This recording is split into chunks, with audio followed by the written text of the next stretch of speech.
인구 감소가 불러올 세 가지 파도에 대비하라. 30년 후 한국 사회는 어떤 모습이 될까? 인구 감소의 파도에서 돈 벌 기회를 엿보자.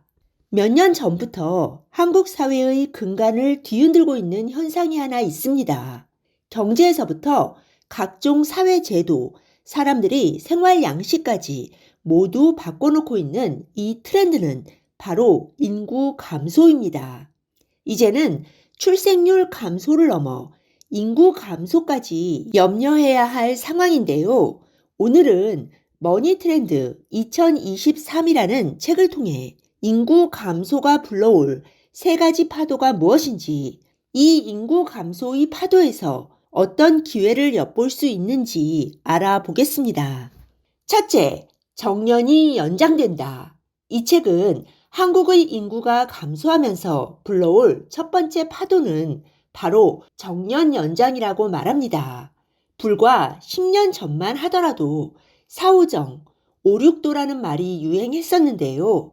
공기업이 아닌 사기업에서는 아무리 오래 다녀도 50세를 넘겨서 근무하기가 어렵다는 의미였습니다. 그러던 한국 사회가 인구 감소라는 피치 못할 현상 때문에 180도로 달라지고 있습니다. 이 책에 따르면 한국 사회를 떠받쳐온 모든 재반 구조는 세대 부조형으로 만들어져 있기 때문에 공동체의 붕괴를 막으려면 어쩔 수 없이 정년을 연장하지 않을 수 없다고 합니다. 개인적인 호불호를 떠나서 한국 사회의 유지를 위해 어쩔 수 없다는 것입니다. 간단히 말해 그동안 한국 사회는 젊은 노동력이 많이 공급되면서 피부양 인구를 먹여 살리는 구조로 유지되어 왔는데, 이러한 구조를 세대 부조형이라고 부릅니다. 조세, 복지, 산업 정책도 아래에서 위를 떠받쳐주는 구조로 운영되어 왔습니다. 그런데 이제는 분모인 노동 인구가 감소하고 있는 것입니다. 분모가 분자보다 작아졌는데 기존의 부담을 다 짊어질 수 없는 것은 당연한 것이죠. 역삼각형 구조의 사회는 유지될 수 없습니다. 따라서 해법은 역삼각형을 다시 삼각형으로 만드는 것이고, 분모를 늘릴 수 없는 상태에서는 분자를 줄여야 합니다. 즉, 앞으로는 세금은 더 내고 복지 혜택은 덜 받을 수밖에 없다는 것입니다. 그리고 가장 손쉬운 방법이 바로 윗세대가 돈을 더 벌게 함으로써 연금을 받는 기간을 줄이는 것, 즉 정년 연장입니다. 이미 공적연금 지급 시기는 60세에서 조금씩 뒤로 밀려서 2033년부터는 65세로 완전히 재편됩니다. 그나마 65세라도 받을 수 있으면 다행인데, 정부가 현재 연금 개혁에 강한 의지를 보이고 있어 아마도 연금 지급 연령은 최소 67세 이후로 밀릴 것으로 보입니다. 이런 상황에서 60세에 은퇴한다면 최소 5년, 길면 10년의 소득 공백이 생길 수밖에 없습니다. 그러니 정년을 연장하지 않을 수 없는 것이죠. 물론 이렇게 되면 청년 취업은 더 어려워질 수 있습니다.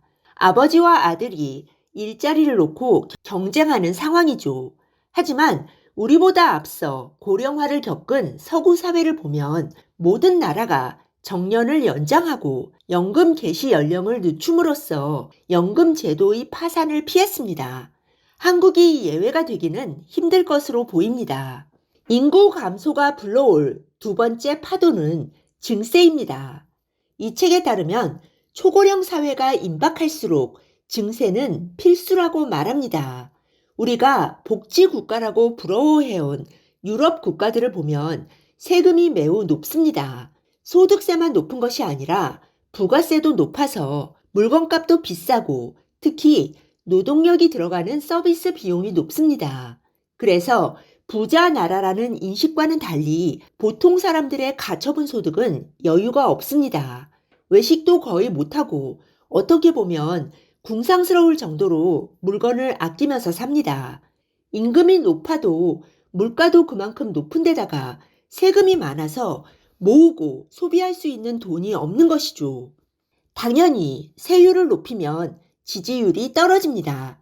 하지만 역사적으로 볼 때 고통스러운 변화는 늘 보수 정부 하에서 이루어져 왔습니다. 진보 정부는 돈을 많이 쓰고 보수 정부는 긴축하는 것이 일반적입니다.